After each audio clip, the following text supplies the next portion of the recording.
أشهد أن لا إله إلا الله وحده لا شريك له وأشهد أن محمدا عبده ورسوله أما بعد فأعوذ بالله من الشيطان الرجيم بسم الله الرحمن الرحيم الحمد لله رب العالمين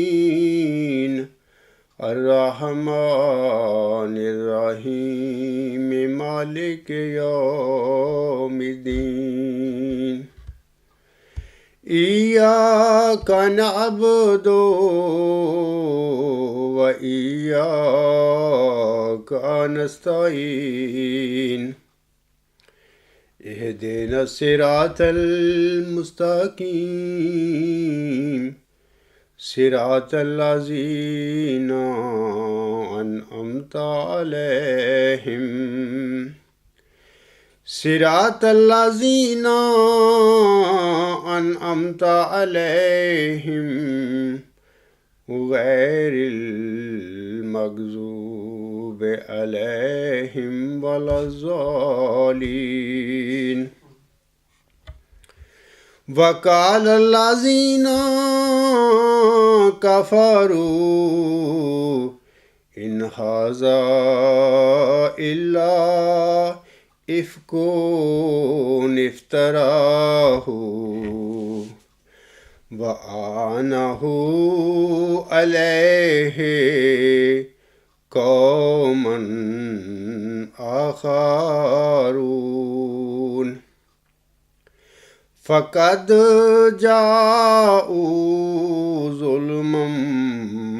بزورا وقالوا أساطير الأولين اكتتبها فهي تملى عليه بكرة وأصيلا قل أنزله الذي يعلم السر في السماوات والأرض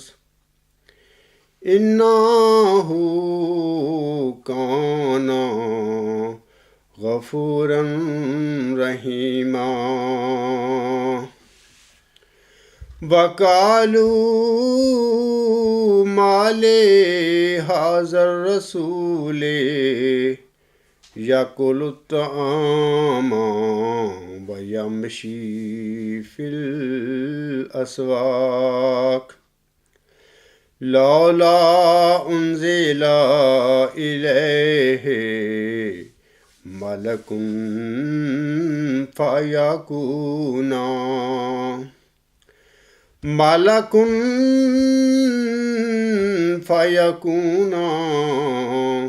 معه نذيرا أو يلقى إليه كنز أو تكون له جنة يأكل منها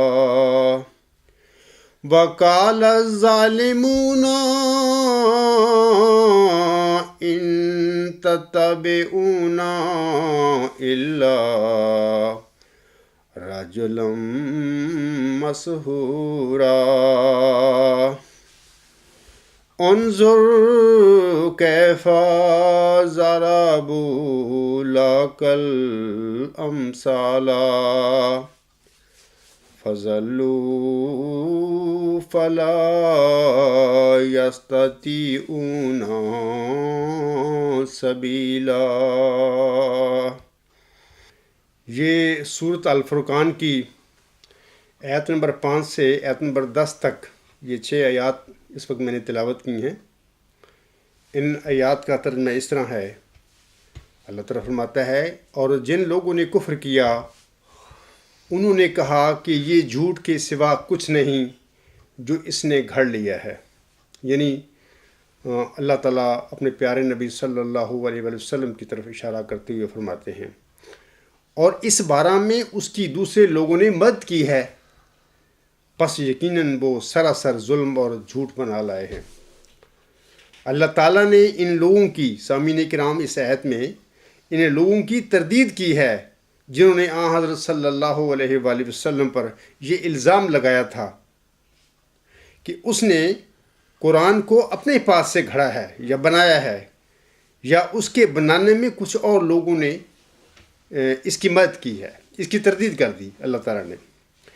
آیت نمبر 6 میں اللہ تعالیٰ فرماتا ہے، اور انہوں نے کہا کہ پہلے لوگوں کی کہانیاں ہیں جو اس نے لکھوا لی ہیں،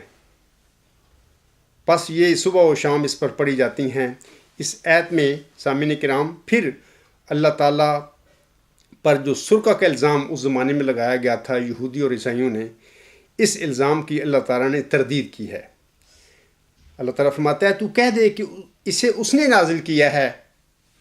جو آسمانوں اور زمین کے بھید جانتا ہے، یقیناً وہ بہت بخشنے والا اور بار بار رحم کرنے والا ہے۔ اس آیت میں اللہ تعالیٰ نے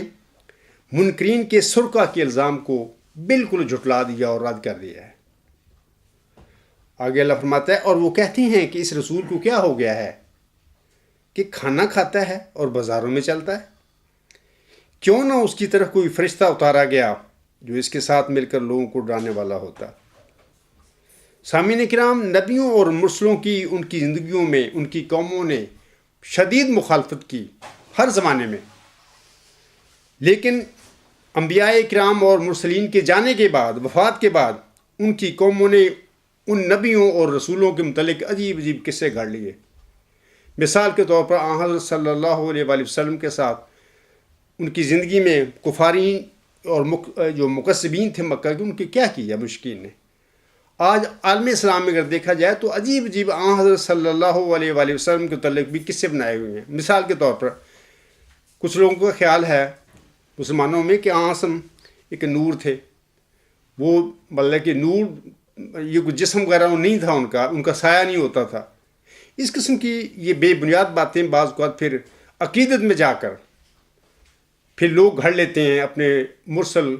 اور نبی کے متعلق، جبکہ اس کی قوم اس کے زمانے میں اس کی شدید مخالفت کرتی ہے۔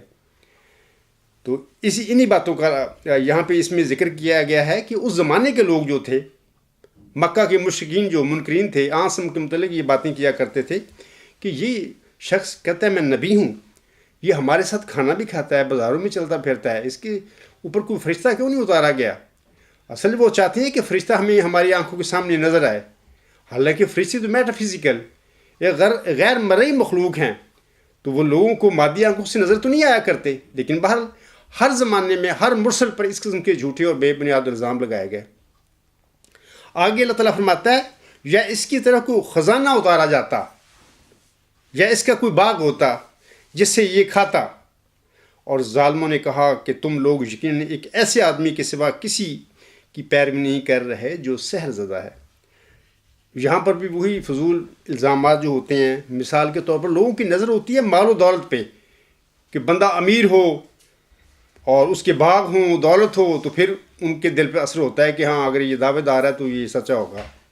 یہی وہ حکمت ہے کہ لوگ اپنے بنائے ہوئے کو قبول کرتے ہیں، لیکن خدا کے بھیجے ہوئے کو ہر زمانے میں ان کی قوموں نے انکار کیا۔ آخری آیت میں اللہ تعالیٰ فرماتا ہے، دیکھ تیرے بارے میں وہ کیسی مثالیں بیان کرتے ہیں، پس وہ گمراہ ہو چکے ہیں اور کسی راہ کی استطاعت نہیں رکھتے۔ اللہ تعالیٰ نے حضرت صلی اللہ علیہ وآلہ وسلم پر سرقہ کے الزام لگانے والوں کو اس آیت میں گمراہ قرار دیا ہے کہ جو اس قسم کے اپنے انبیاء اور مرسلین پر بے بنیاد اور جھوٹے سرقہ کے الزام لگائیں، چوری کے الزام لگائیں، دراصل وہ لوگ گمراہ ہو چکے ہوتے ہیں، ان کو پتہ نہیں ہوتا کہ ہم گمراہ ہو گئے ہیں۔ بہرحال یہ آیت بتا رہی ہے کہ وہ لوگ اس قسم کا کام صرف گمراہوں کے علاوہ اور کسی کا نہیں ہوتا۔ اسی طرح اللہ تعالیٰ سامعین کرام سورۃ النحل کی آیت نمبر 104 میں فرماتا ہے وَلَقَدْ نَعْلَمُ أَنَّهُمْ يَقُولُونَ إِنَّمَا يُعَلِّمُهُ بَشَرٌ لِسَانُ الَّذِي يُلْحِدُونَ إِلَيْهِ أَعْجَمِيٌّ وَهَذَا لِسَانٌ عَرَبِيٌّ مُبِينٌ۔ اللہ تعالیٰ اس آیت میں فرماتا ہے اور یقیناً ہم جانتے ہیں کہ وہ کہتے ہیں اسے کسی بشر نے سکھایا ہے۔ اس کی زبان جس کی طرف یہ بات منسوب کرتے ہیں عجمی، یعنی غیر فصیح ہے، عجمی ہے وہ انسان، جبکہ یہ قرآن کریم تو ایک صاف اور روشن عربی زبان میں اتارا جا رہا ہے۔ اس آیت میں بھی یعنی اللہ تعالیٰ نے اپنے پیارے نبی صلی اللہ علیہ وسلم کے متعلق اس آیت میں بھی مکفرین اور مکذبین کے جھوٹے الزاموں کا رد کیا ہے، یہ فرما کر کہ جس انسان کی طرف تم خیال کرتے ہو کہ وہ محمد صلی اللہ علیہ وآلہ وسلم کو سکھاتا ہے وہ تو عجمی ہے، اس کی اپنی زبان غیر عربی ہے۔ تو ایسا انسان جو خود عجمی ہے، اس کی زبان غیر عربی ہے، تو وہ فصیح عربی زبان میں وہ باتیں یہ ساری کیسے محمد کو سکھا سکتا ہے صلی اللہ علیہ وآلہ وسلم؟ اللہ تعالیٰ فرماتا ہے یہ قرآن کی روشن عربی زبان میں جو ہے اتر رہا ہے، نازل ہو رہا ہے، اور یہ اس بات کا قطعی ثبوت ہے کہ جو تم میرے پیارے نبی صلی اللہ علیہ وسلم پر الزام لگا رہے ہو وہ قطعاً بے بنیاد اور غلط ہے۔ سامعین کرام، امام مہدی و مسیح موعود علیہ السلام حضرت مرزا غلام احمد نے 1906 میں کسی مسلمان کی ترغیب پر عیسائیوں کی ایک کتاب بنام جناب الاسلام کا جواب لکھا تھا۔ اس جوابی رسالہ کا نام چشمہ مسیحی ہے، یعنی حضور صاحب کا جو رسالہ ہے جوابی۔ جناب الاسلام کے مصنف نے اپنی زہر آلود کتاب میں یہ ثابت کرنے کی کوشش کی ہے کہ قرآن کریم میں کوئی نئی تعلیم نہیں ہے، بلکہ دین اسلام کے بانی حضرت محمد مصطفیٰ صلی اللہ علیہ وآلہ وسلم نے نعوذ باللہ گزشتہ انبیاء کی کتب مقدسہ سے سرقہ کر کے قرآن شریف کو مرتب کیا ہے۔ انا للہ و انا الیہ راجعون۔ یہی وہ الزام ہے سامعین کرام جو آج جناب ملک منور احمد حسینی صاحب خاکسار پر لگا رہے ہیں۔ حضور صاحب جناب الاسلام کی کذب بیانیوں کا جواب دیتے ہوئے اپنے رسالہ چشمہ مسیحی روحانی خزائن جلد 20 صفحات 342 تا 343 پر لکھتے ہیں۔ کیا لکھتے ہیں سنیے۔ آپ السلام فرماتے ہیں اناجیل کا ذخیرہ جو چھاپا خانہ کے ذریعے سے اب ملا ہے، عرب میں کوئی ان کو جانتا بھی نہیں تھا، اور عرب کے لوگ محض امی تھے، اور اگر اس ملک میں شاذ و نادر کے طور پر کوئی عیسائی بھی تھا وہ بھی اپنے مذہب سے واقفیت نہیں رکھتا تھا۔ تو پھر یہ الزام کہ گویا آن حضرت صلی اللہ علیہ وآلہ وسلم نے سرقہ کے طور پر ان کتابوں سے وہ مضمون لیے تھے، ایک لعنتی خیال ہے۔ سامعین کرام، حضور صاحب فرماتے ہیں اپنے ان الفاظ میں کہ عرب کے لوگ امی تھے، عیسائی بھی بہت کم تعداد میں تھے ان میں، اس زمانے میں مکہ میں، اس ارد گرد عرب میں۔ اس زمانے میں اور آج کے زمانے کی طرح کتابیں بھی دستیاب نہیں ہوتی تھیں کیونکہ چھاپے خانے نہیں تھے۔ حضور صاحب نے یہودیوں کے حضرت صلی اللہ علیہ وآلہ وسلم پر سرقہ کے الزام کو ایک لعنتی خیال فرمایا ہے، اور یہ دلیل دی ہے حضور صاحب نے کہ اس زمانے میں ایک تو عیسائی بہت کم تھے ادھر عرب میں، دوسرا یہ کہ چھاپے کھانے نہیں تھے، کتابیں دستیاب نہیں تھیں، کہاں سے محمد صلی اللہ علیہ وسلم نے چرا لیا؟ اور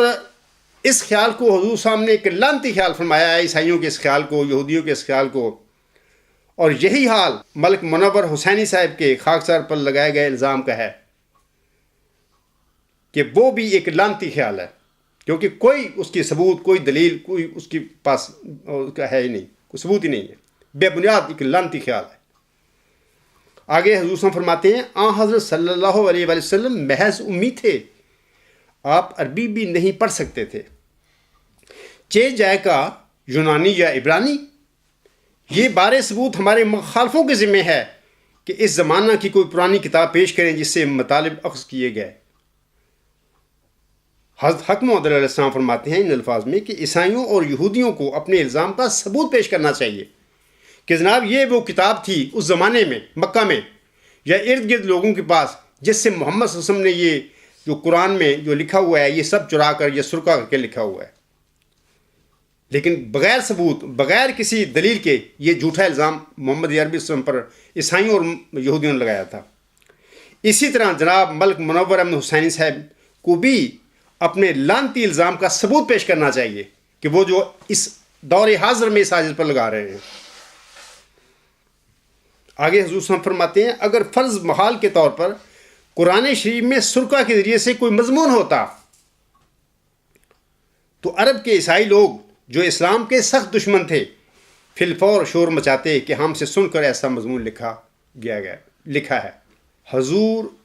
علیہ السلام نے حضرت صلی اللہ علیہ وآلہ وسلم پر لگایا گیا سرقہ کے الزام کی دلیل کے ساتھ سامعین کرام تردید فرمائی ہے کہ اگر ایسا ہوتا تو حضرت صلی اللہ علیہ وآلہ وسلم کے وقت کے یہودی اور عیسائی شور مچاتے۔ ایسے ہی سامعین کرام اگر خاکسار نے جناب مولوی محمد علی صاحب کی کتب سے اپنے نظریات چرائے ہوئے ہوتے تو ملک منور صاحب کے الزام لگانے کی بجائے انجمن اشاعت اسلام لاہور والے نہ صرف یہ جھوٹا الزام مجھ پر لگاتے بلکہ سرقہ کے سلسلے میں شور بھی مچاتے۔ وہ تو چپ بیٹھے ہوئے ہیں، لیکن یہ جناب ملک منور صاحب کو یاد آیا، خیال آیا نا ان کے دماغ میں یہ اختراع یہ آئی ہے کہ انہوں نے مجھ پر جھوٹا الزام لگایا ہے۔ جن کو حوالہ دے رہے ہیں جن کی کتابوں سے میں نے لگایا وہ خاموش بیٹھے ہوئے ہیں۔ آگے حضور صلی اللہ علیہ وسلم فرماتے ہیں سامعین کرام یاد رہے کہ دنیا میں ایک قرآن شریف ہی ایک ایسی کتاب ہے جس کی طرف سے معجزہ ہونے کا دعویٰ پیش ہوا ہے، اور بڑے زور سے یہ دعویٰ کیا گیا کہ اس کی خبریں اور اس کے قصے سب غیب گوئی ہے اور آئندہ کی خبریں قیامت تک اس میں درج ہیں۔ وہ اپنی فصاحت و بلاغت کی روح سے بھی ایک معجزہ ہے۔ قرآن کریم فصاحت و بلاغت میں سامعین کرام ایک معجزہ ہے۔ اگر نعوذ باللہ قرآن کریم یہودیوں اور عیسائیوں کی کتب سے سرقہ کیا ہوتا تو الزام لگانے والے یعنی اس زمانے کے یہودی اور عیسائی حضرت صلی اللہ علیہ وآلہ وسلم کے مقابلہ پر کیوں نہ وہ آئے؟ الزام تو لگا دیا انہوں نے اس زمانے میں، مقابلہ پر کیوں نہ آئے؟ اسی طرح میرے الہی اور اعلیٰ انتہائی ہماگیر نظریہ ورچوئس گاڈ جو میں کہتا ہوں کہ اللہ تعالیٰ نے میرے دل پر الہام نازل فرمایا ہے،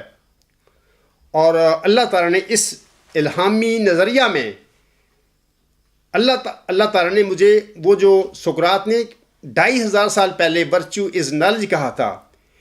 اس نالج کی، اس نیکی کے تصور کی حقیقت مجھ پر کھولی ہے اس الہام پر۔ اور اس کا بھی یعنی ورچوئس گاڈ جو ہے میرا الہامی نظریہ اور الہی نظریہ اعلیٰ انتہائی ہماگیر نظریہ، اس کا بھی یہی حال ہے۔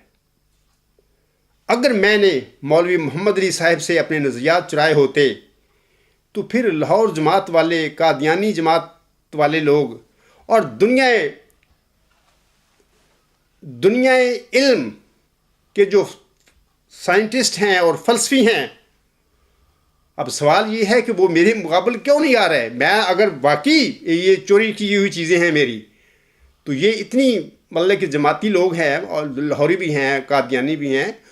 اور الزام جو مجھ پر لگایا گیا ہے وہ جن کی کتابوں سے میں نے یہ نظریات چرائے ہیں، تو وہ کیوں نہیں میرے مقابلے پر آتے؟ علاوہ اس کی قادیانی کو بھی میرا کھلا چیلنج ہے،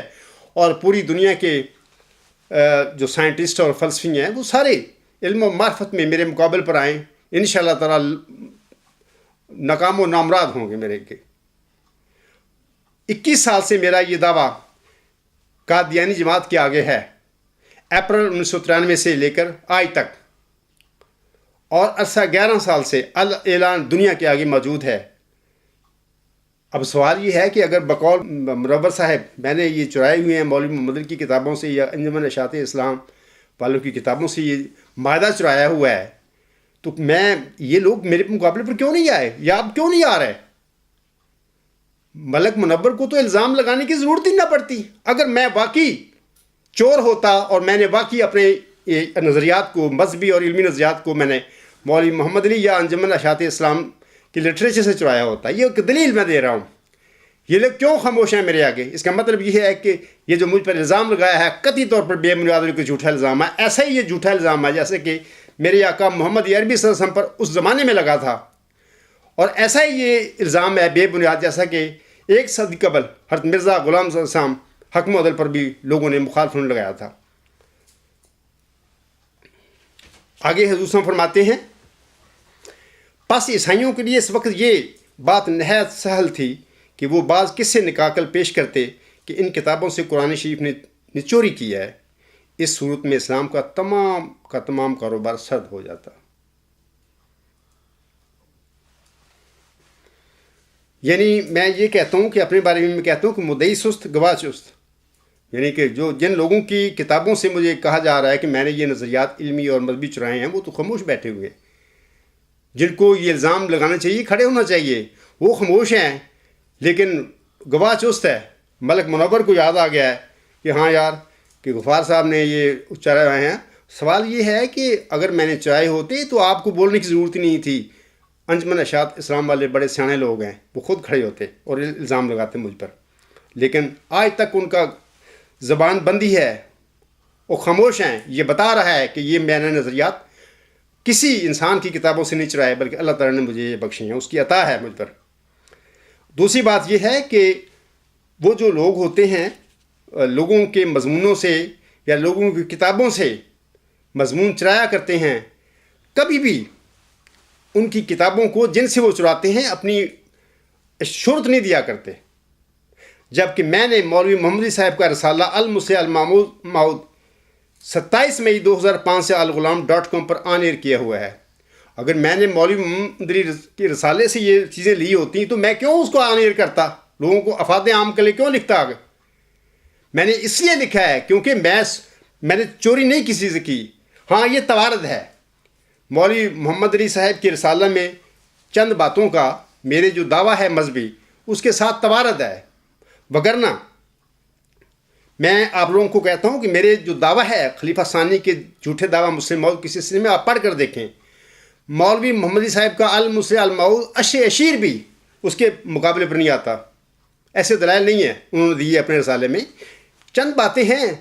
جو یہاں پر مل گئی ہیں، یہ ایک توارد ہے، علمی توارد ہے، جس طرح میں پچھلے خطبہ جمعہ میں بھی اسی بات کی اس معاملے کی تفصیل بیان کر چکا ہوں۔ سامعین کرام، اگر میں نے مولوی محمد علی صاحب یا لاہوری جماعت کے لٹریچر سے اپنے نظریات چرائے ہوتے تو میں مولوی محمد علی صاحب کے اس رسالہ کو اپنی ویب سائٹ پر کبھی آن ایئر نہ کرتا۔ یہ میں ایک ثبوت دے رہا ہوں، چونکہ میں نے 27 میں اللہ تعالیٰ ہے نا کہ وہ اپنے کام کرواتا ہے۔ اللہ کو علم تھا کہ ایک ایسا زمانہ آنا ہے کہ میرے اس بندے پر ایک منور ملک حسینی صاحب نے کہ جھوٹا اور بے بنیاد الزام لگانا ہے۔ اس وقت تو پتہ ہی نہیں تھا، 11 سال پہلے یا 9 سال پہلے 27 مئی 2005 کو اللہ تعالیٰ نے مجھ سے یہ کام کروا دیا کہ میں نے مولوی محمد علی صاحب کا رسالے کو اپنی ویب سائٹ پر غالباً نیوز نمبر 6 ہے وہاں پر آن ایئر کر دیا، اور یہ آن ایئر کرنا بتاتا ہے کہ مجھ پر جو الزام سرقہ کا لگایا جا رہا ہے یہ بے بنیاد قطعی اور جھوٹا ہے، اس کی کوئی حقیقت نہیں۔ آگے حضور صلی اللہ علیہ وسلم فرماتے ہیں، مگر بعد از مرگ باویلہ ہے، عقل ہرگز قبول نہیں کر سکتی کہ عرب کے عیسائیوں کے پاس در حقیقت ایسی کتابیں موجود تھیں جن کی نسبت گمان ہو سکتا تھا کہ ان کتابوں سے قرآن شریف نے قصے لیے ہیں، خواہ وہ کتابیں اصلی تھیں یا فرضی تھیں۔ تو عیسائی اس پردہ دری سے چپ رہتے، پس بلا شبہ قرآن شریف کا سارا مضمون وحی الہی سے ہے،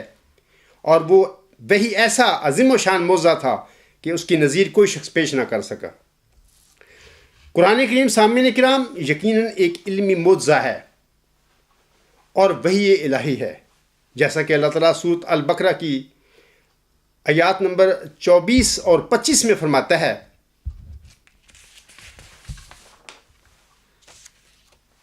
اللہ تعالیٰ فرماتا ہے وَإِن كُنتُمْ فِي رَيْبٍ مِّمَّا نَزَّلْنَا عَلَىٰ عَبْدِنَا فَأْتُوا بِسُورَةٍ مِّن مِّثْلِهِ وَادْعُوا شُهَدَاءَكُم مِّن دُونِ اللَّهِ إِن كُنتُمْ صَادِقِينَ فَإِن لَّمْ تَفْعَلُوا وَلَن تَفْعَلُوا فَاتَّقُوا النَّارَ الَّتِي وَقُودُهَا النَّاسُ وَالْحِجَارَةُ أُعِدَّتْ لِلْكَافِرِينَ۔ اللہ تعالیٰ فرماتا ہے، یہ سورۃ البقرہ کی آیات نمبر 24 اور 25 ہیں۔ اللہ تعالیٰ فرماتا ہے اور اگر تم اس بارے میں شک میں ہو جو ہم نے اپنے بندے پر اتارا ہے تو اس جیسی کوئی صورت تو لا کے دکھاؤ اور اپنے سرپرستوں کو بھی بلا لو جو اللہ کے سوا تم نے بنا رکھے ہیں اگر تم سچے ہو۔ پس اگر تم ایسا نہ کر سکو اور ہرگز نہ کر سکو گے تو اس آگ سے ڈرو جس کا ایندھن انسان اور پتھر ہیں، وہ کافروں یعنی منکروں کے لیے، اس قسم کے تماش بینوں کے لیے اللہ تعالیٰ نے بنائی ہوئی ہے۔ اسی طرح لاہور جماعت احمدیہ کا میرے مقابل پر خاموش رہنا اور ایک قادیانی کا جو اس جماعت میں ہی شامل نہیں، اس عجز پر لاہوریوں کے لٹریچر سے نظریات چرانے کا بے بنیاد الزام لگانا بتاتا ہے کہ وہ شخص جو الزام لگا رہا ہے وہ قطعی طور پر ایک بے بنیاد ایک جھوٹا الزام ہے، جیسا کہ حضرت صلی اللہ علیہ وآلہ وسلم اور حضرت مرزا صاحب وسلم پر 20 فرقہ کے الزام لگائے گئے تھے۔ ملک صاحب سے گزارش ہے کہ اگر اس کے الزام میں کوئی صداقت ہے تو آپ لاہوریوں کو میرے مقابلے پر کھڑا کریں تاکہ آپ کے اس الزام جو مجھ پر لگا رہے ہیں اس کا دودھ اور پانی کا پانی ہو جائے۔ لیکن اگر آپ نے ان کو نہ کھڑا کیا اور یہ لاہوری میرے مقابلے پر نہ آئے تو پھر میں کہوں گا لعنت اللہ علی الکاذبین، جھوٹوں پر خدا کی لعنت۔ آگے حضور صلی اللہ علیہ وسلم فرماتے ہیں اور سوچنے کا مقام ہے کہ جو شخص دوسری کتابوں کا چور ہو اور خود مضامین بنا دے اور جانتا ہو کہ فلاں فلاں کتاب سے میں نے یہ مضمون لیا ہے اور غیب کی باتیں نہیں ہیں، اس کو کب جرت اور حوصلہ ہو سکتا ہے کہ تمام جہان کو مقابلہ کے لیے بلاوے اور پھر کوئی بھی مقابلہ نہ کرے اور کوئی اس کی پردہ داری پر قادر نہ ہو۔ سامعین کرام، یہی بات میں بھی کہتا ہوں کہ اگر میں نے اپنے مذہبی اور علمی نظریات لاہوریوں کے لٹریچر سے چرائے ہیں تو میں مولوی محمد علی صاحب کا رسالہ المصلح الموعود کو اپنی ویب سائٹ پر کبھی بھی آن ایئر نہ کرتا۔ نمبر 2، اگر میرے مذہبی اور علمی نظریات لوگوں کی کتابوں سے سرکہ ہوتے تو میں تمام دنیا کو باشمول لاہوریوں اور قادیانیوں کو اپنے مقابلے پر نہ بلاتا، کیونکہ اگر میں نے چرائے ہوئے ہوتے تو میں ان کو کیسے مقابلے پر بلا سکتا تھا۔ میرا بلانا بتا رہا ہے کہ میں نے کسی انسان کی کتابوں سے یا کسی کے رسالے سے یہ مضامین نہیں چرائے، بلکہ یہ میری مذہبی اور علمی نظریات خدا تعالیٰ کی عطا ہیں مجھ پر، اس کا الہام ہے۔ سامعین کرام، جو الزام سرقہ کے جو الزام حضرت صلی اللہ علیہ وآلہ وسلم پر یہودیوں اور عیسائیوں نے لگائے، ایسے ہی الزام حضرت حاکم عدل پر بھی 1 صدی قبل لگائے گئے تھے، اور ان کا حوالہ میں ابھی آپ لوگوں کے آگے رکھتا ہوں۔ الزام لگانے والے، یہ تو میں نے ابھی پڑھا ہے، وہ چشمہ مسیح کی عبارت تو پڑھی تھی اور اس کا میں نے آپ لوگوں کو بتا دیا ہے کہ اس پر میں نے تھوڑا سا تبصرہ کیا ہے، اور یہ جلد 20 صفحات 342 تا 343 تھے، لوگ وہاں سے پڑھ سکتے ہیں، اور میں نے اس پر تھوڑا تھوڑا اپنے حوالے سے کمنٹ بھی کیا ہے۔ اب میں ان کی بات بتا رہا ہوں جو مرزا صاحب پر الزام لگاتے ہیں اس قسم کا۔ وہ کہتے ہیں الزام لگانے والے کہ اس حوالہ دیتے ہیں مرزا صاحب سر سید احمد کی تفسیر القرآن کا جلد 2 صفحہ 48 کا۔ وہ کہتے ہیں اب ہم قرآن مجید پر غور کرنا چاہیے کہ اس میں کیا لکھا ہے۔ قرآن مجید میں حضرت عیسیٰ علیہ السلام کی وفات کے متعلق 4 جگہ ذکر آیا ہے۔ پہلی 3 آیتوں سے حضرت عیسیٰ علیہ السلام کا طبعی موت سے وفات پانا ظاہر ہے، مگر چونکہ علماء اسلام نے بے تقلید بعض فرقے نصارہ کے قبل اس کے کہ قرآن پر غور کریں یہ تسلیم کر لیا تھا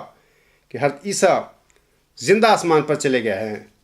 اس لیے انہوں نے ان ایتوں کے بعض الفاظ کو اپنی غیر محقق تسلیم کے مطابق کرنے کی کوشش کی ہے۔ سورت آل عمران کے سلسلے میں سامعین کرام تفسیر القرآن جو سر سید احمد صاحب کی تفسیر ہے، تفسیر القرآن جلد 2 صفحات 421 تا 436 اس معاملے میں پڑھنے کے قابل ہے، آپ پڑھیں۔ دوسرا، اسی طرح سر سید احمد صاحب نے سورت المائدہ کی آیت نمبر 118 کی جو تشریح کی ہے، اس کے مطابق انہوں نے حضرت مسیح عیسیٰ ابن مریم کو وفات یافتہ ثابت کیا ہے، کہا ہے کہ وہ فوت ہو گئے ہیں، وہ کوئی نہ زندہ ہے نہ آسمان پر گئے ہیں۔ اب حضرت حق موعود علیہ السلام پر یہ الزام لگایا گیا ہے 1 صدی قبل کہ آپ علیہ السلام نے وفات مسیح کا خیال سر سید احمد خان کی تفسیر سے چرایا ہے، سرقہ کیا ہے، نعوذ باللہ من ذالک، حالانکہ یہ توارد ہے۔ میں آپ لوگوں کو بتانا چاہتا ہوں ایک اور بات، حکمت کی بات ہے کہ اس قسم کی باتیں جو عام علمی لوگ عقل سے کرتے ہیں تو وہ ایک بات کر کے آگے گزر جاتے ہیں،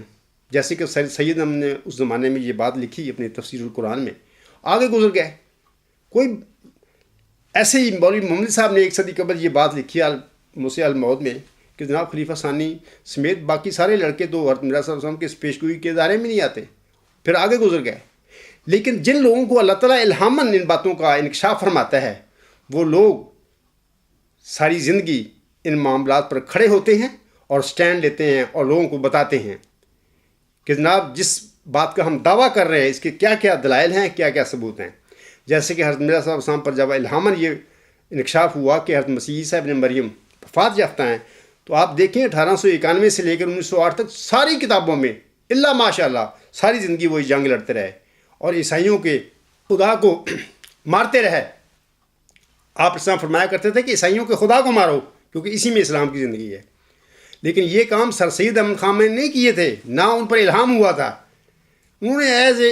علمی طور پر، عقلی طور پر انہوں نے ایک بات بتا کے آگے گزر گئے۔ ایسے ہی 1 صدی قبل مولوی محمد صاحب نے بھی اپنے رسالہ میں یہ بات لکھ دی کہ جناب یہ جو الہام ہے مسلم موعود کے بارے میں، مرزا صاحب کا کوئی بھی بیٹا اس میں آتا ہی نہیں، وہ پہلے پیدا ہو چکے تھے، یہ بتا کے آگے گزر گئے۔ اور جب اللہ نے مجھ پر 10 دسمبر 1983 کے مبارک سجدے سے اٹھنے کے بعد الہام نے یہ چیزیں بتائیں مجھے، تو آج میں ان کی 30 سال سے یہ جنگ لڑ رہا ہوں قادیانیوں کے خلاف بھی۔ میں کہتا ہوں کہ آؤ میرے مقابلے پہ، اور یہ سب لوگ بھاگتے پھر رہے ہیں۔ اصل میں الہاماً جب انکشاف ہوتے ہیں کسی چیز کے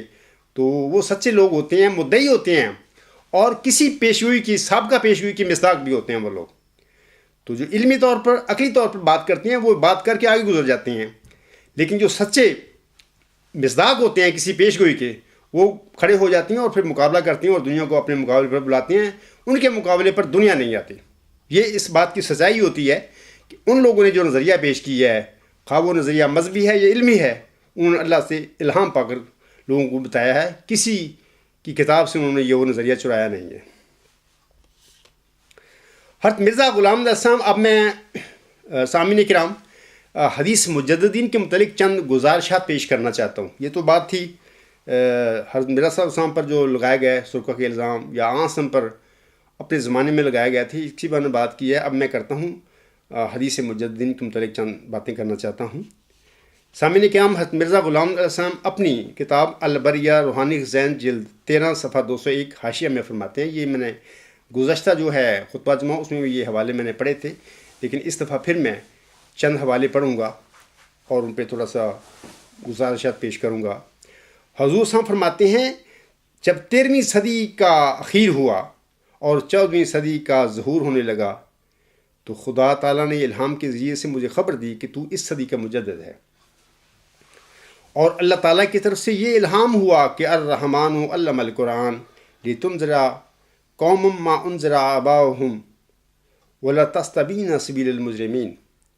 قل انی امرت وانا اول المؤمنین۔ یعنی خدا نے تجھے قرآن سکھلایا اور اس کے معنی اور اس کے صحیح معنی تیرے پر کھول دیے، یہ اس لیے ہوا کہ تا تو ان لوگوں کو بد انجام سے ڈراوے کہ جو بباعث پشت در پشت کی غفلت اور نامتنبہ کیے جانے کے غلطیوں میں پڑ گئے، اور تا ان مجرموں کی راہ کھل جائے کہ جو ہدایت پہنچنے کے بعد بھی راہ راست کو قبول کرنا نہیں چاہتے، ان کو کہہ دے کہ میں مامور من اللہ ہوں اور اول المومنین ہوں۔ یہاں پر یہ جو حوالہ ہے، بعض لوگ یہ سوال اٹھاتے ہیں کہ صدی کا سر کہاں پر ہے، یعنی جن لوگوں کو سرے کی بڑی فکر ہے آج کل، صدی کے سرے کی، اس کے سلسلے میں فرماتا ہوں کہ مرزا صاحب اسلام حکم و عدل تھے۔ انہوں نے فرما دیا جب 13ویں صدی کا اخیر ہوا اور 14ویں صدی کا ظہور ہونے لگا، اس کا مطلب یہ ہے کہ کوئی بھی صدی ہجری جب اختتام ہونے کو آتی ہے یا اس سے اگلی صدی کا آغاز ہوتا ہے، رواں صدی کا اختتام اور آئندہ ظاہر ہونے والی شروع ہونے والی صدی کا آغاز، یہ صدی ہجری کا سر ہوتا ہے۔ خود میرا صاحب فرما رہے ہیں جب 13ویں صدی کا اخیر ہوا اور 14ویں صدی کا ظہور ہونے لگا تو ان لوگوں کو چاہیے کہ سرے کا ان کو پتہ لگنا چاہیے حکم و عدل کو انہوں نے مانا ہوا ہے۔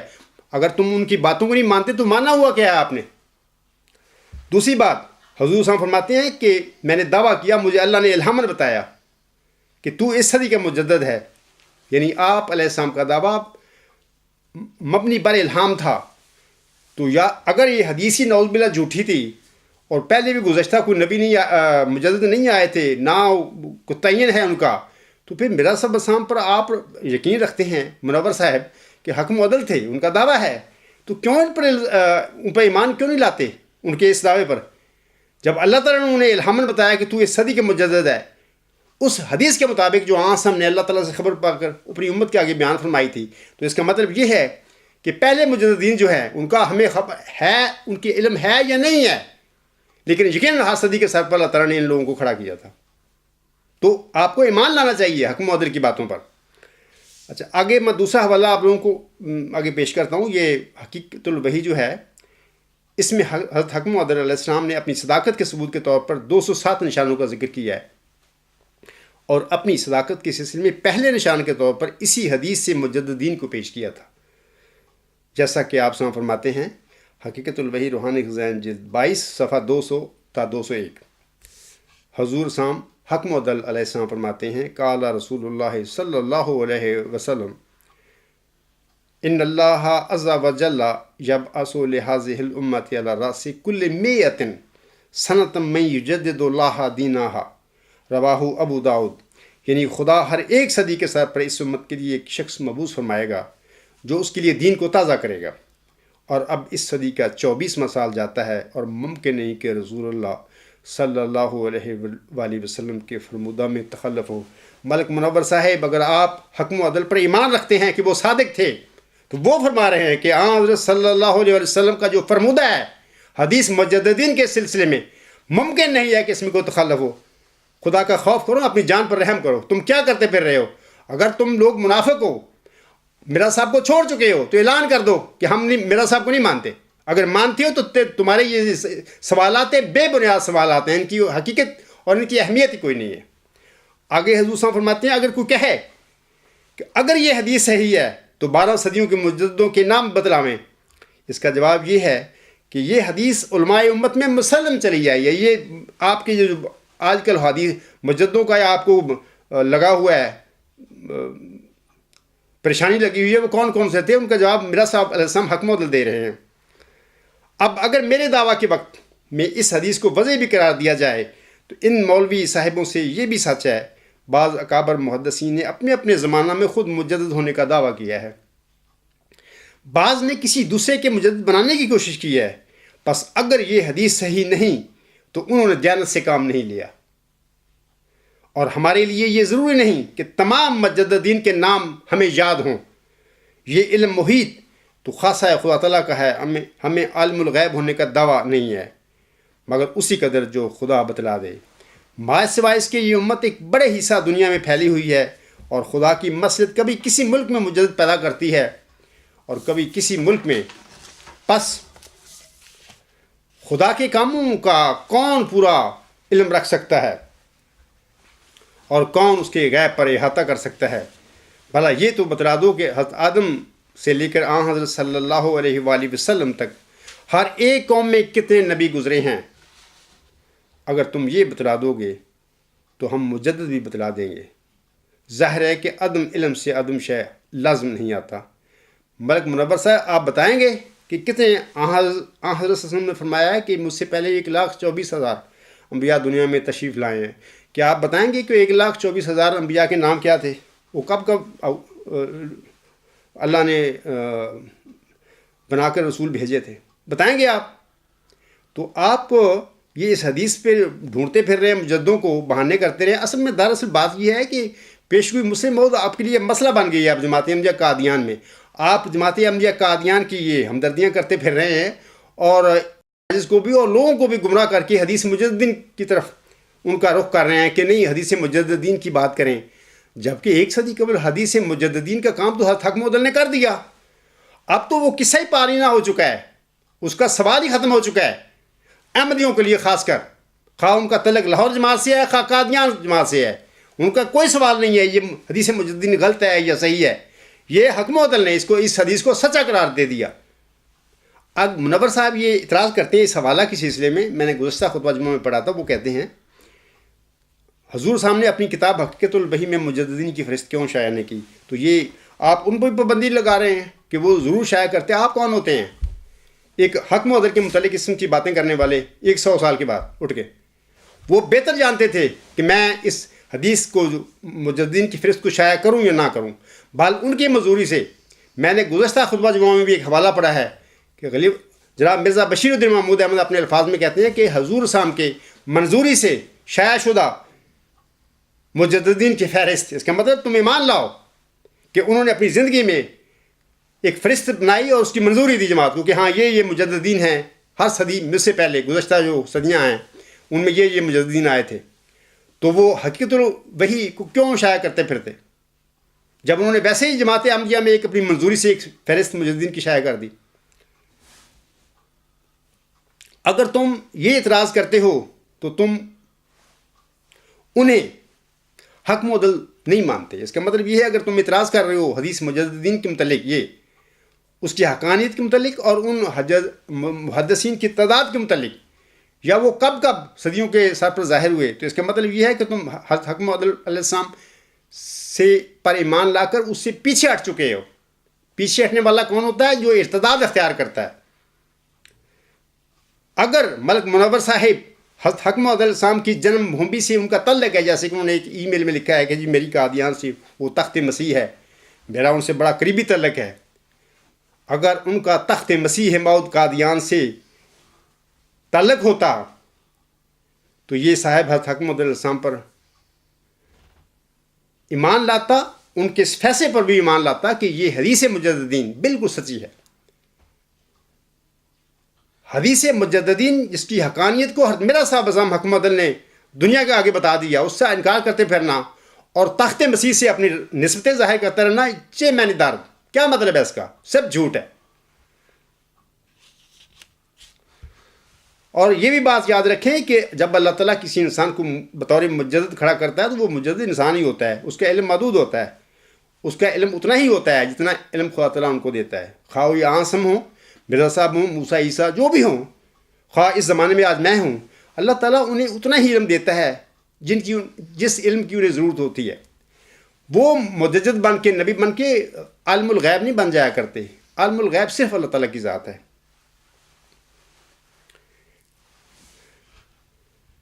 اور میں ایک اور بات بتاتا ہوں ملک منور صاحب کو کہ جماعت احمدیہ قادیان نے بھی ایک حضور صاحب کی حق مودل کی منظور شدہ مجددین کی فہرست شائع کی ہوئی ہے، ان کی کتابوں میں، لٹریچر میں ہے. تو میں سوال کرتا ہوں جناب ملک منور صاحب سے کہ یہ جو ہے وہ یہ اس پر کیوں نہیں ایمان لاتے؟ یہ حق مودل کی منظوری سے شائع ہوئی ہے اور یہ الغلام.com نیوز نمبر 65 پر آپ لوگ اور پوری سامعین اس حدیث مجددین کی جو فہرست ہے لوگ پڑھ سکتے ہیں. اور علاوہ اس کے میں آپ لوگوں کو بتاتا ہوں کہ حجج الکرامہ ایک بڑی 100 سال قبل پہلے حضرت جو ہے وہ نواب صدیق حسن خان صاحب، بڑے عالم تھے بڑے، انہوں نے یہ کتاب لکھی تھی. بلکہ بعض لوگ تو مولوی محمد حسن بٹالی وغیرہ تو ان کو مجدد مانتے تھے اس زمانے کا. انہوں نے بھی اپنی کتاب میں حجج الکرامہ میں صفحہ 135 تا 139 پر مجددین کی فہرست شائع کی ہوئی ہے. اور انہوں نے 13 صدیوں کے مجددوں کے نام لکھے ہوئے ہیں میں آپ لوگوں کو پڑھ کر سنا دیتا ہوں۔ مثلاً پہلی صدی ہجری المقدس میں حضرت عمر بن عبدالعزیز رحمۃ اللہ علیہ، دوسری امام شافعی و امام احمد بن حنبل، تیسری حضرت ابو شرح و ابو الحسن اشعری، چوتھی صدی حضرت ابو عبید نیشاپوری و قاضی ابو بکر باقلانی، پانچویں حضرت امام غزالی، چھٹی حضرت عبد القادر جیلانی، ساتویں حضرت معی الدین چشتی و امام تیمیہ رحمۃ اللہ علیہ، آٹھویں حضرت حافظ ابن حجر اسقلانی، نویں حضرت سید محمد جونپوری، دسویں حضرت امام سیوطی، گیارہویں حضرت امام مجدد الفسانی سرہندی، بارہویں حضرت شاہ ولی اللہ محدث دہلوی، تیرہویں حضرت سید احمد بریلوی۔ یہ جو ہیں فہرست ہے مجددین کی، تو اگر ملک منور صاحب کی تسلی نہیں ہوتی جماعت احمدیہ قادیان کی فہرست ہے حکم و عدل کی منظور کی ہوئی، تو یہ حجج الکرامہ کے صفحات 135 تا 139 پر پڑھ لیں، وہاں پہ بھی مجددین جو گزشتہ تھے ہر صدی کا مجدد ان کا نام لکھے ہوئے ہیں، تو ان پر اعتبار کر لیں۔ علاوہ اس کے میں آپ لوگوں کو بتاتا ہوں کہ حدیث مجددین کی صحت کے بارے میں علماء ربانی جو عالم اسلام میں گزرے ہیں انہوں نے بڑے زبردست دلائل دیے ہوئے ہیں۔ خطبہ جمعہ میں میرے پاس اتنا ٹائم نہیں ہے، میں نے بالکل آپ تیاری کی ہوئی تھی، میں آپ لوگوں کو پڑھ کر سناتا، لیکن مسئلہ یہ ہے کہ میں پورا نہیں کر سکتا۔ پہلی بات تو یہ ہے کہ یہ جو حدیث مجددین ہے، سورۃ النور آیت نمبر 56، وعد اللہ الذین آمنوا منکم وعملوا الصالحات لیستخلفنہم فی الارض کما استخلف الذین من قبلہم ولا یمکنن لہم دینہم الذی ارتضی لہم ولا یبدلنہم من بعد خوفہم امنا یعبدوننی ولا یشرکون بی شیئا ومن کفر بعد ذلک فاولئک هم الفاسقین۔ یہ جو آیت اس بات پر دال ہے کہ حدیث مجددین جو ہے وہ جن خلیفوں کا ان پر ذکر کیا گیا ہوا ہے اس آیت میں، وہی خلیفے ہیں جن کے متعلق آنس میں فرمایا کہ ہر صدی کے سر پر اللہ تعالیٰ تجدید دین کے لیے ایک مجدد کھڑا کرے گا۔ یہ مجدد جو ہے یہ خلیفہ ہی ہے۔ دوسری بات، اس حدیث کا صحت کی ایک مستند و مشہور کتاب ابو داؤد میں ہونا اس کی صحت کے لیے ایک بیان دلیل ہے۔ تیسری بات سنیے، ایسے بزرگوں نے جن کی دیانت و صداقت اس امت میں مسلم ہے، اس حدیث کے مطابق دعویٰ مجددید کر کے اس کی صحت پر مہر تصدیق ثابت کر دی۔ حضرت مرزا صاحب بسام حکم و عدل سے پہلے، جن میں سے میں 1 2 3 4 کے نام لیتا ہوں۔ مثلاً حضرت مجدد الفسانی، مکتوبات امام ربانی جلد 2 مکتوب 4 14 15 میں وہ لکھتے ہیں، فارسی انہوں نے لکھا تھا اس زمانے میں، بہرحال میں اس کو ترجمہ پڑھتا ہوں۔ یہ علوم انوار نبوت کے لیے ہوئے ہیں اور ان علوم کا مالک مجدد الف ہے، جیسے کہ ناظرین پر اس کے علوم و معارف کے اعتبار سے مخفی نہیں رہے گا۔ یاد رکھنا چاہیے کہ ہر صدی کے سر پر ایک مجدد گزرا ہے، یہ مجدد الفسانی بھی فرما رہے ہیں، مگر صدی کا مجدد اور حیثیت رکھتا ہے، اور ہزار کا مجدد، اور جیسا کہ 100 اور 1000 میں فرق ہے، ایسا ہی ان کے مجددین میں فرق ہے، بلکہ اس سے بھی زیادہ۔ میں آگے دوسرا حضرت شاہ ولی اللہ محدث دہلوی، یہ بھی اپنی صدی کے مجدد تھے، یہ لکھتے ہیں اپنی کتاب جو ہے تفہیمات الہیہ میں، حکمت کا دورہ ختم ہونے پر اللہ تعالیٰ نے مجھے خلعت مجددیت پہنا دی۔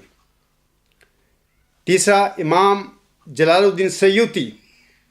فرماتے ہیں اپنی کتاب جو ہے، اپنا جو رسالہ ہے، میں سمجھتا ہوں کہ میں مجدد ہوں۔ ان کا جو رسالہ ہے اس میں یہ 15 صفحہ ہے، صفحہ نمبر 15 ہے۔ اسی طرح سید احمد بریلوی لکھتے ہیں،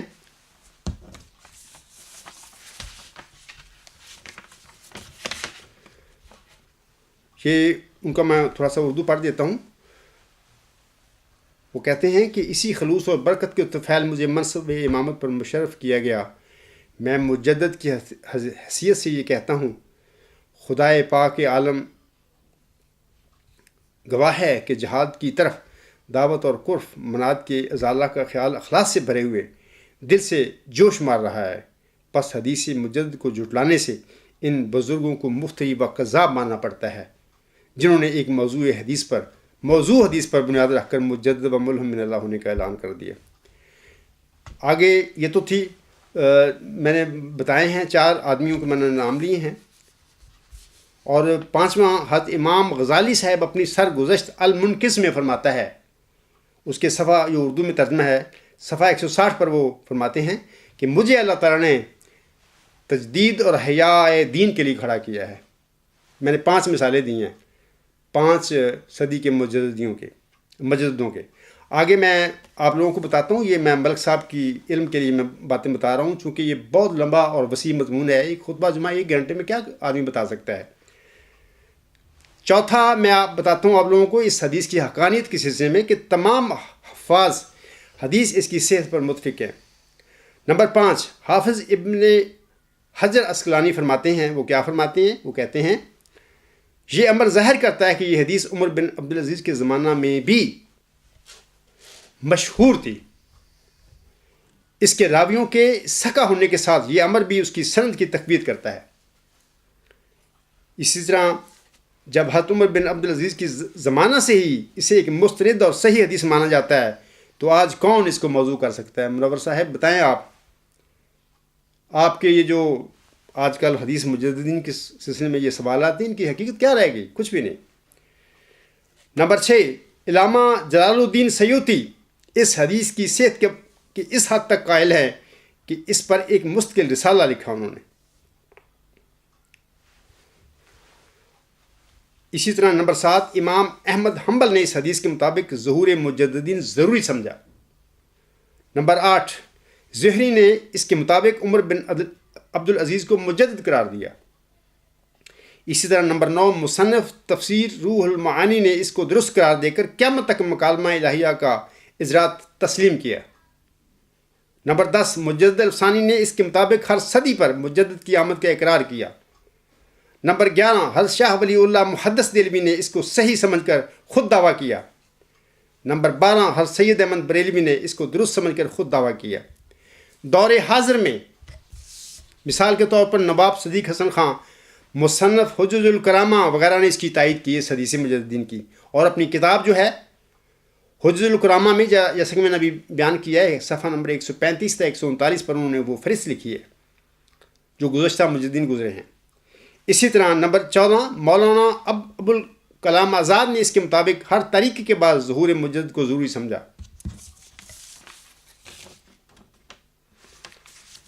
نمبر 15، علامہ اقبال نے بھی اورنگزیب کو مجدد تسلیم کر کے حدیث مجدد کو درست مانا۔ نمبر 6،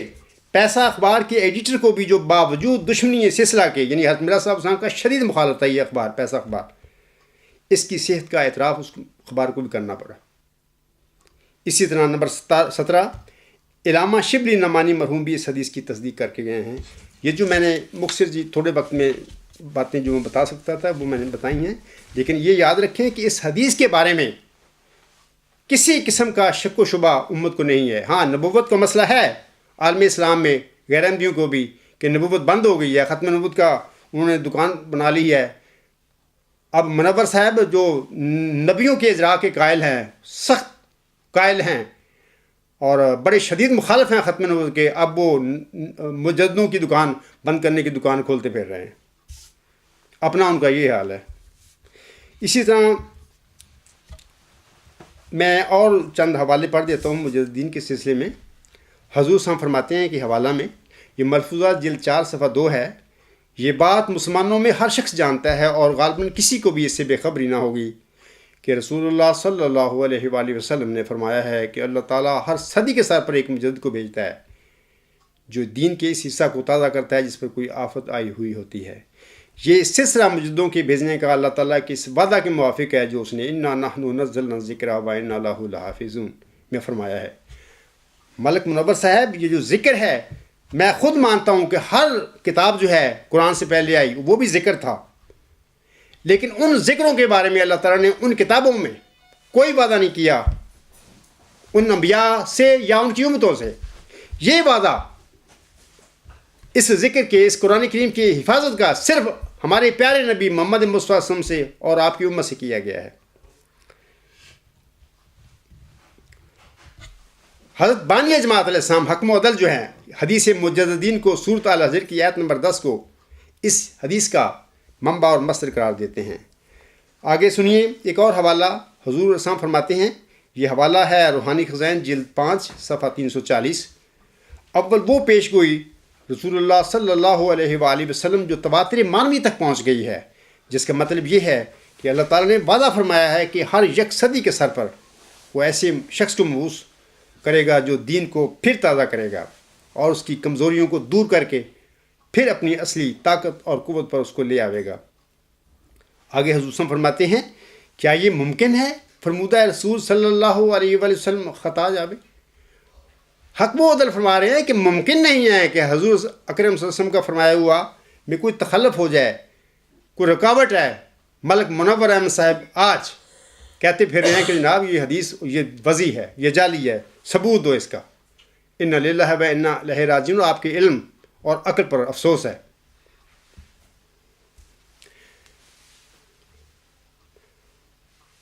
میں آپ لوگوں کو بتاتا ہوں ایک اور بات،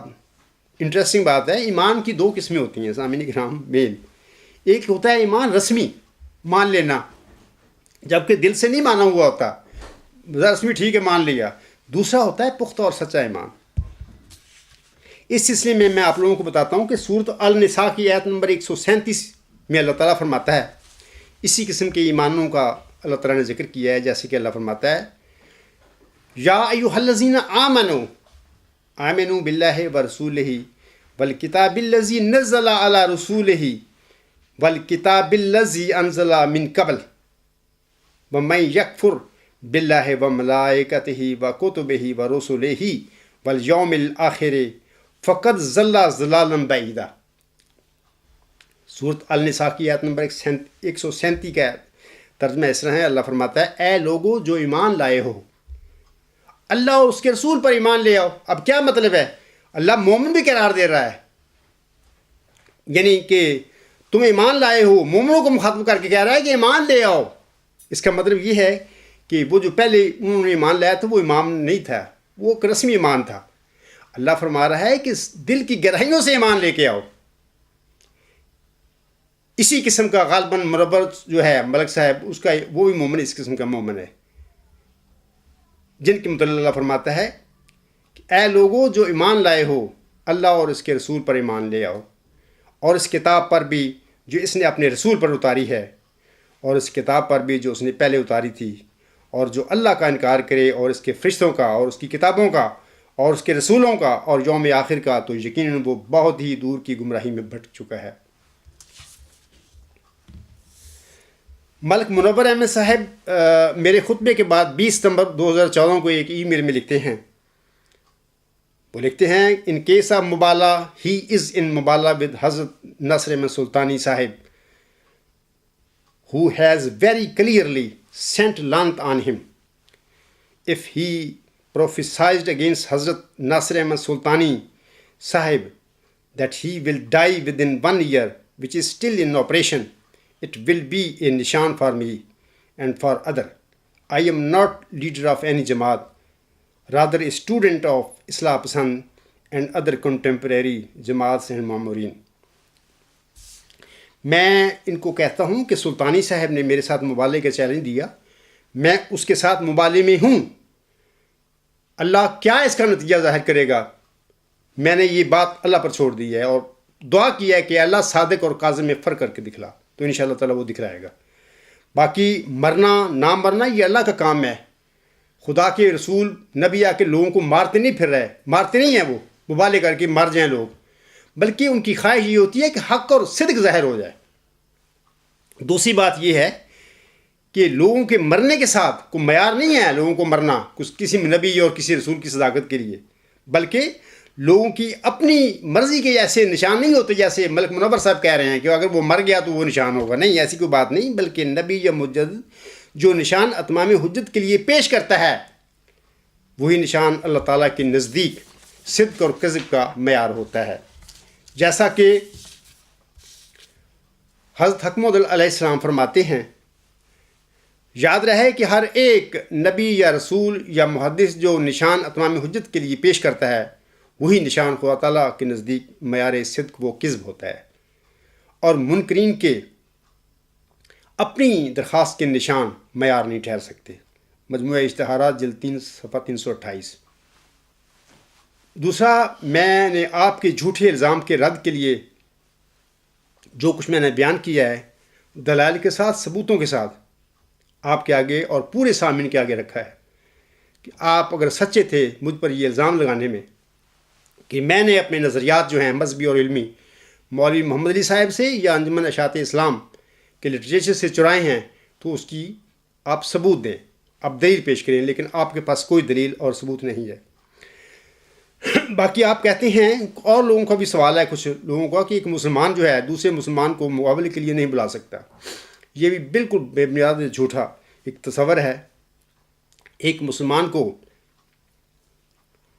بے عزت کرنے کے لیے جب کوئی دوسرا جھوٹا آدمی، خواہ وہ کلمہ گوئی ہو، اس پر بے بنیاد الزام جب لگاتا ہے تو مبالغہ کے لیے اس کو بلانا اس بندے کو، پہلے بندے کے لیے جس پر الزام لگایا گیا، اس کی مجبوری ہے، اور حضرت حکیم علیہ السلام بھی اس کی تائید کرتے ہیں۔ میں صرف وقت کی کمی کی وجہ سے صرف ایک حوالہ آپ لوگوں کو حضور صاحب کا پڑھ دیتا ہوں۔ حضور صاحب فرماتے ہیں، یہ الحکم 24 مارچ 1902، حضور صاحب لکھتے ہیں، مبالغہ صرف ایسے شخصوں سے ہوتا ہے۔ یہاں پر مسلمان غیر مسلمان کی بات نہیں حضور صاحب فرما رہے، مبالغہ صرف ایسے شخصوں سے ہوتا ہے جو اپنی قول کی قطع اور یقین پر بنا رکھ کر کسی دوسرے کو مفتری اور زانی قرار دیتے ہیں، جیسا ملک منور صاحب مجھ پر آپ لوگ جھوٹا ایک الزام لگا رہے ہیں۔ ظاہر ہے آپ کسی بنیاد پر لگا رہے ہوگے، یقین پر لگا رہے ہوگے، تو ان کے لیے جائز ہو جاتا ہے مبالغہ کے لیے بلانا ان کو، اور حلف کے لیے بلانا مرزا غلام حسین حق معدل کے اس تعلیم کے مطابق۔ آخر پہ میں سامعین کرام پھر آپ لوگوں کو بتاتا ہوں کہ میں نے گزشتہ خطبہ جمعہ میں جناب ملک منور احمد صاحب کے چند الزامات کا ذکر کیا تھا بڑی تفصیل کے ساتھ۔ آج میں اس خطبہ کے آخر پہ ان کا جو 2 الزام ہیں میں ان کا ذکر کرتا ہوں، اور میں وہی بات پھر دہرانا چاہتا ہوں ان کے لیے جو کہ میں نے پہلے گزشتہ خطبہ جمعہ میں ان کے لیے لکھا تھا۔ مثلا یہ جو ملک صاحب اپنی جو ای میل ہے ان کی 13 ستمبر 2014 کو 81 لوگوں کو انہوں نے بھیجی تھی، میں وہی پڑھتا ہوں، اور اس طرح انہوں نے 18 ستمبر کو ایک ای میل بھیجی تھی، ان کا میں ترجمہ صرف پڑھتا ہوں۔ وہ کہتے ہیں کہ یہ صاحب کہتا ہے کہ حدیث کے الفاظ کے مطابق جو لوگوں کا شکریہ ادا نہیں کر، یہ صاحب سے اعظم ملک منور احمد صاحب، کہ حدیث کے الفاظ کے مطابق جو لوگوں کا شکریہ ادا نہیں کرتا وہ اللہ کا شکریہ بھی ادا نہیں کرتا۔ حضرت جمبا صاحب نے اپنے تمام نظریات انجمن اشاعت اسلام کے لیے ہیں، اگر ان کی فلسفی سے انجائے کر رہے ہیں، لیکن وہ یہ ماننے کے لیے تیار نہیں ہیں، اور انہوں نے یہ معاہدہ حضرت مولوی محمد علی صاحب رضی اللہ تعالیٰ عنہ سے لیے۔ یہ ایک جھوٹا الزام ہے ان کا۔ ان الزاموں کی تفصیل میری گزشتہ خطبہ جمعہ سن کر لوگ حاصل کر سکتے ہیں یا سن سکتے ہیں۔ 18 ستمبر کو لکھتے ہیں کہ وہ یعنی جمبا صاحب لاہور جماعت کا شکریہ ادا نہیں کرتے، جہاں سے انہوں نے یہ ساری کہانی مستعار لی ہے۔ میں اس خطبہ جمعہ میں دوبارہ اس ملک منور احمد صاحب کو مخاطب کر کے کہتا ہوں، اور تمام سامعین کو بھی، کہ 10 دسمبر 1983 میں خاکسار کو اللہ تعالیٰ نے جب بطور مئو ذکی غلام چن لیا، تو پھر پاکستان میں اللہ تعالیٰ کے الہام کی روشنی میں ورچوئس گاڈ کا الہامی نظریہ میں نے لکھا تھا۔ الہی نظریہ ورچوئس گاڈ لکھتے وقت میں نے قرآن کریم سے بھرپور استفادہ کیا تھا۔ دوسرا، جرمنی آنے کے بعد خاکسار نے حضرت امام مہدی و مسیح موسم کی قریباً ساری کتب کا مطالعہ کیا تھا۔ اللہ تعالیٰ کے بعد اگر کسی وجود کا میں شکر گزار ہوں تو وہ آن حضرت صلی اللہ علیہ وآلہ وسلم ہیں،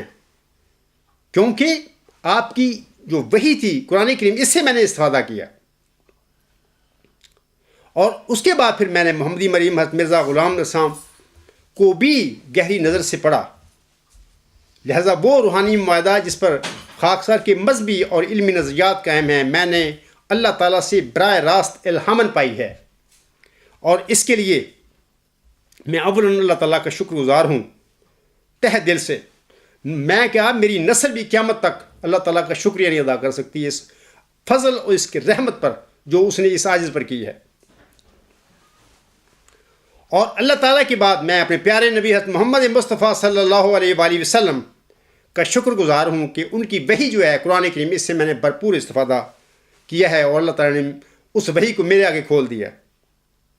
ایسے ہی جیسے میرا صاحب علیہ السلام کے آگے اللہ تعالیٰ نے قرآن حکیم کو کھولا تھا۔ اور تیسرا،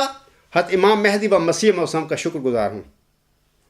اگر میں منور صاحب یہ روحانی معاہدہ کسی انسان سے حاصل کرتا تو پھر میں اس کا شکریہ بھی ضرور ادا کرتا،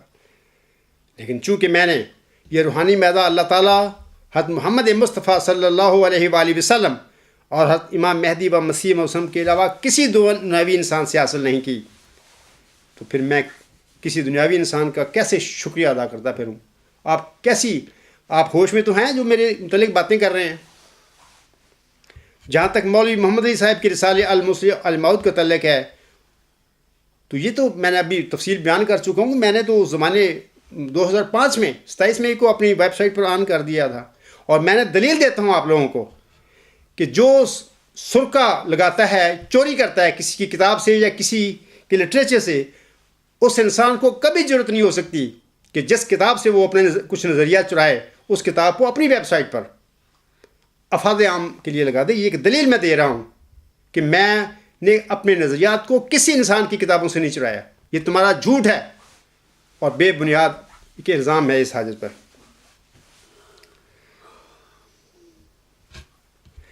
سامعین کرام، میں یہ جو بیان دے رہا ہوں، پھر دوبارہ میں اس خطبہ جمعہ میں کہہ رہا ہوں، گزشتہ جمعہ میں نے یہ کہا تھا، اس دفعہ میں پھر کہہ رہا ہوں کہ میں یہ جو بیان دے رہا ہوں حلفاً دے رہا ہوں، اور اگر میں اپنے اس بیان میں جھوٹ بول رہا ہوں تو خدا تعالیٰ کی اس عاجز پر لعنت ہو۔ مجھ پر یہ جھوٹا الزام لگانے والے حضرت ملک منور احمد حسینی صاحب سے میری درخواست ہے کہ وہ یہ الزام مجھ پر لگا رہے ہیں، کیا وہ یہ حلف اٹھائیں گے کہ میں ملک منور احمد حسینی اللہ تعالیٰ کی قسم کھا کر کہتا ہوں کہ جس کے قبضہ قدرت میں میری جان ہے، کہ عبدالغفار جمبا نے اپنے مذہبی اور علمی نظریات حضرت مولوی محمد علی صاحب کی کتابیں پڑھ کر اپنائے ہیں یا لکھے ہیں،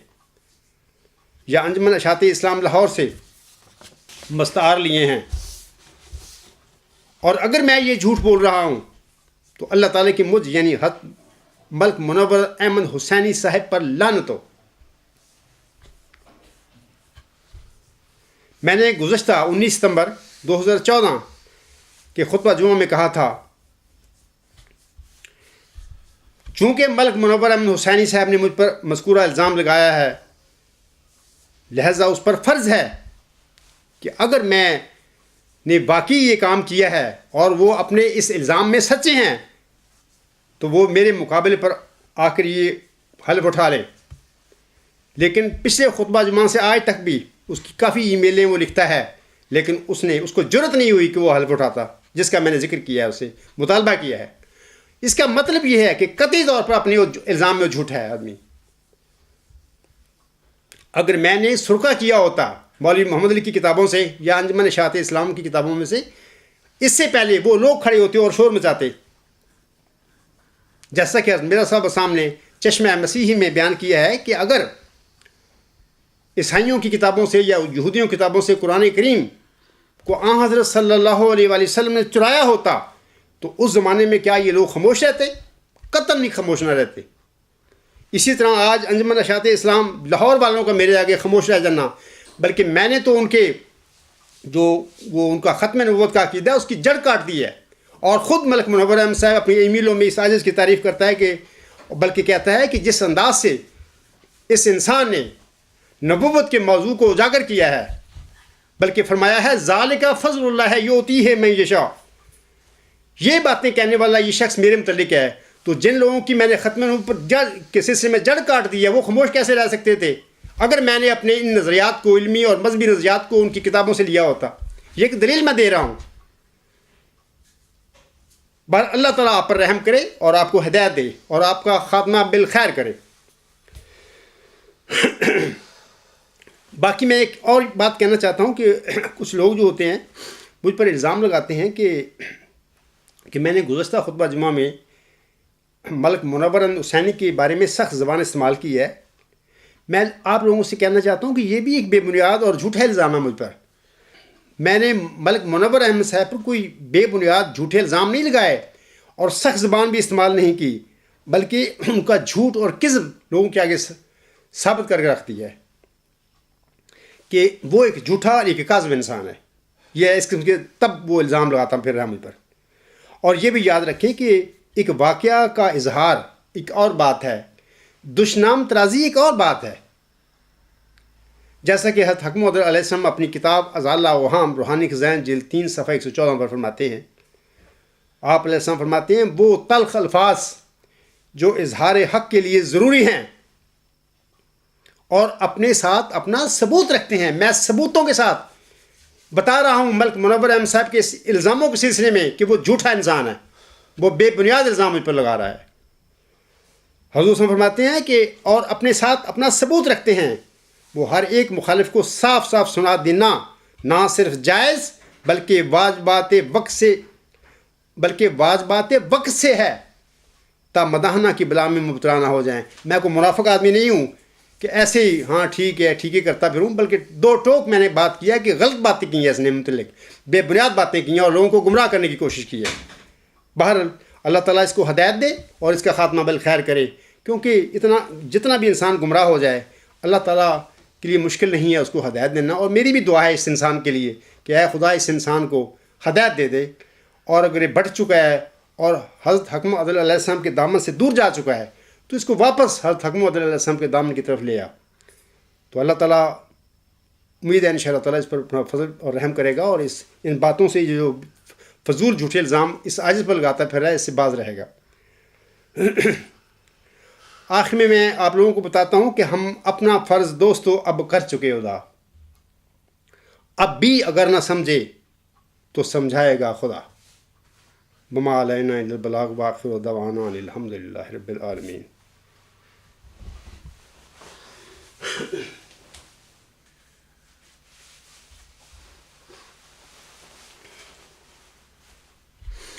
الحمد للہ نحمدہ ونستعینہ ونستغفرہ ونؤمن بہ ونتوکل علیہ ونعوذ باللہ من شرور انفسنا ومن سیئات اعمالنا، من یہدہ اللہ فلا مضل لہ ومن یضللہ فلا ہادی لہ، ونشہد ان لا الہ الا اللہ ونشہد ان محمدا عبدہ ورسولہ۔ عباد اللہ رحمکم اللہ، ان اللہ یأمر بالعدل والاحسان وایتاء ذی القربی وینہی عن الفحشاء والمنکر والبغی یعظکم لعلکم تذکرون۔ اذکروا اللہ یذکرکم وادعوہ یستجب لکم ولذکر اللہ اکبر۔